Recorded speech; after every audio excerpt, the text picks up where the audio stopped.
the children at that time? Did you? My kid's father and his mother made false allegations saying that I am using drugs.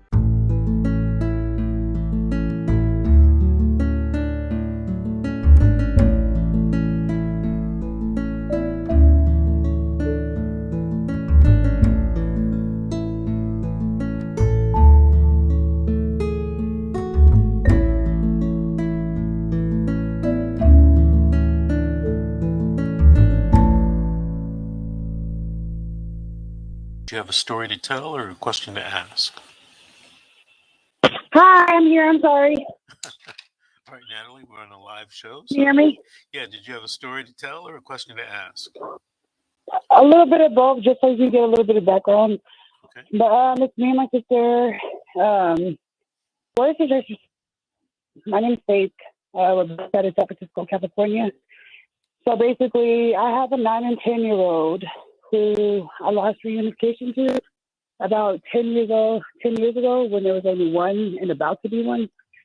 So now I have until recently when they decided to go to my oldest school and basically told me that they had a removal warrant, which is there. But when I got there, nobody was there. No removal warrant was there. But she ended up taking them out the back door of the school and they left. She took them to the hospital. They went back to care. And then she ended up coming to my house. She came to my house and my mom was here. So she was taking care of the little ones while we went to go deal with the school stuff. So the next day, my sister had dropped off her 3 children who are ages 3, 1, and 7 months. And basically the grandmother called CPS and basically voluntarily gave them up. But question is, as far as the false allegations, what can we do to get our kids back who were removed without a warrant? We still haven't received no removal warrant. They deemed me as dangerous because I had a so-called ongoing case for the past 3-4 years, which I just received an addendum saying that the social worker was actually recommending to close my case. And this was back in earlier this year of August.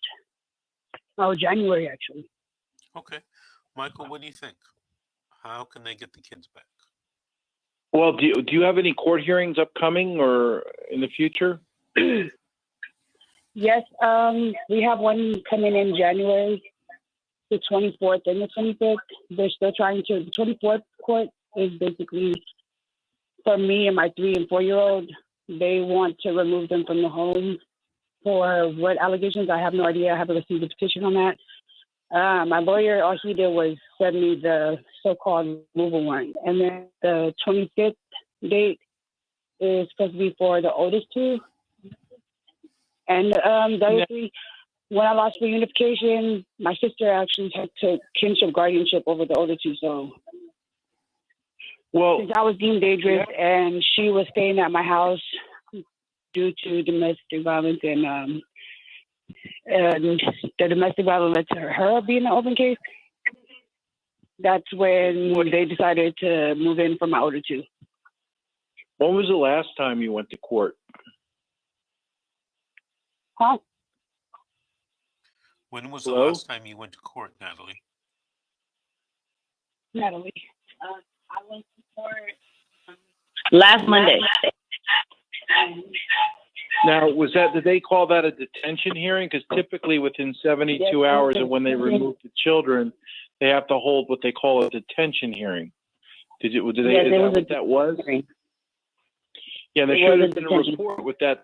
There should have been a report as to why they were removing the children at that time. My kid's father and his mother made false allegations saying that I am using drugs. I am drunk with my kids.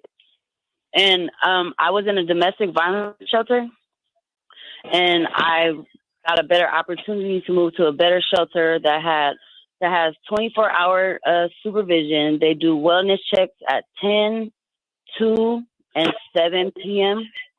Well, 10 a.m. and 2 p.m. and 7 p.m. at 2 p.m. they come in the room Hey, and Natalie, they check the well-being of the kids Natalie, and they check the cleanliness of the room. You have to turn off the radio in the background, Natalie. And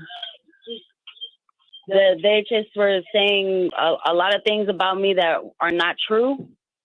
And I've been taking care of my kids, and she just took them because of what they said, and because I left the domestic violence shelter, and she said that I didn't inform her, and I called her multiple times and I texted her and told her that I got a better opportunity, and I told the domestic violence shelter as well to inform her when she calls that I left out the shelter and I went to a better one. Mr. Davis, so she went to court. Mr. Davis, it sounds like to me she has a jurisdictional dispositional hearing coming up in January. I mean, I could be wrong. I don't know the stage of the proceedings, but it's if you'd like to see what your thoughts are, Mr. Davis. Hey, Natalie.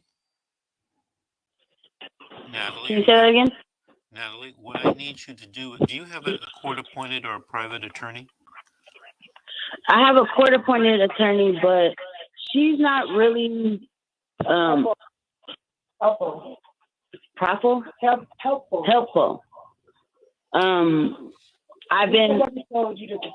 She told me to comply with the false allegations, and I was telling her if she could get them placed with me because I'm in the shelter, and these accusations were false, and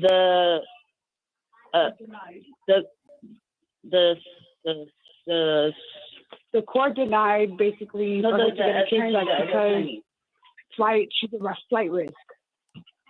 They're saying that I'm a flight risk and I could possibly take my kids out of the shelter and run away with them. Mm-hmm. Natalie, are you currently in a substance abuse program?